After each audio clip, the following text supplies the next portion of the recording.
Hi everyone, I'm Annie, ambassador of John Locke Institute, and today I'm going to walk you through the first prompt in psychology category for our writing competition 2026.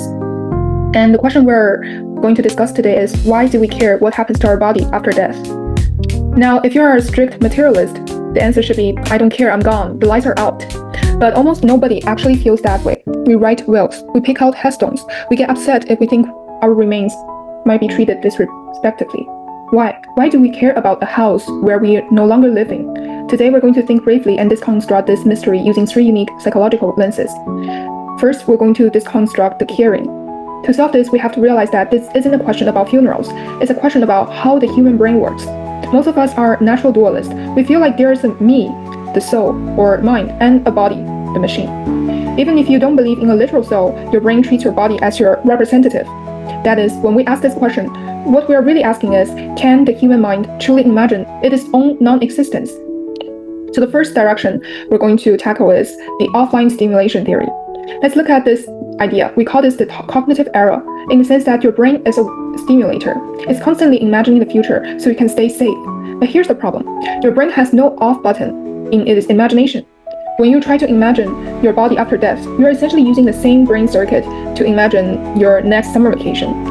Because you're the one doing the imagining, your brain accidentally sneaks you in to the scene. You imagine the cold of the ground or the heat of the fire as you were there to feel it. We care about what happens to our bodies because our brains are literally incapable of stimulating a world where we aren't the ones observing it through our own lens. We treat our future corpus like a diminished person rather than an object. The next direction you might think about is the social billboard. This connects to evolutionary psychology. Why would nature care about a dead body?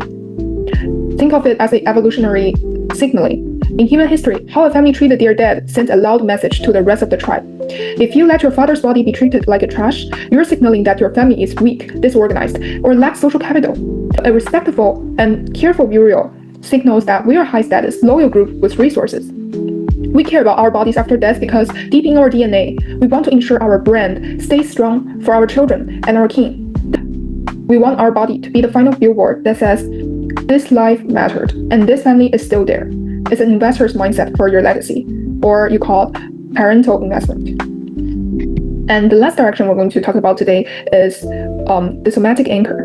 In the modern world, many people are less religious than they used to be.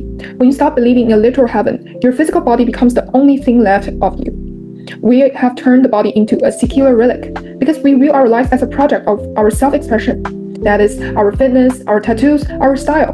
The body is the final frame of our life's movie. We care what happened to it because we want the story of us to have a good ending. We don't want the last page of our book to be ripped out or be scribbled on. We care because our body is the last physical proof that we are ever here at all. Now, in the spirit of thinking bravely, we cannot just accept those theories. We have to try to break them. First, on the cognitive error, we talked about first. One may have raised a counter-argument saying that some people truly don't care. They donate their bodies to the science or choose to green burials where they are turned into compost. Doesn't that prove that we can imagine our own non-existence? Actually, the act of choosing to donate your body is still an exercise of your will. You are still treating your future corpus as a representative of your values. Even the person who says, just throw my body to the trash, is making a statement about their identity as a no-nonsense pragmatist. They don't care about the body, but they care deeply about the idea of not caring. Second, on the evolutionary signaling, one may imagine the criticism of, what about people with no living relatives? Why do they still care about their funeral if there's no family left to receive the signal? Well, evolution doesn't work like a light switch that we can flip off. Our brains are hardwired with the tribal logic of our ancestors. Even if no one is watching, our biological hardware is programmed to treat our reputation as a matter of life and death. We care because our internalized audience is always watching, even if the external ones are gone. Lastly, on the secular relic argument, one may argue against it by saying that, isn't it more likely that we care simply because of grief or habit? We have just been doing funerals for so long we don't know how to stop. Well, habit is a weak explanation for such a powerful, universal human emotion. If it were just a habit, we would see it fade away quickly in a fast-paced digital world. This suggests that care isn't just a leftover tradition, it's a fundamental shield against the fear that our existence is temporary. Okay, so basically to conclude, why do we care? Because our brain can't imagine being nothing. Because our reputation helped our family survive. And because the body is the last anchor of our identity. As you write your essay, don't just give nice answers. Be honest. Be heterodox. The finding of truth depends on your willingness to push the idea as far as they will go.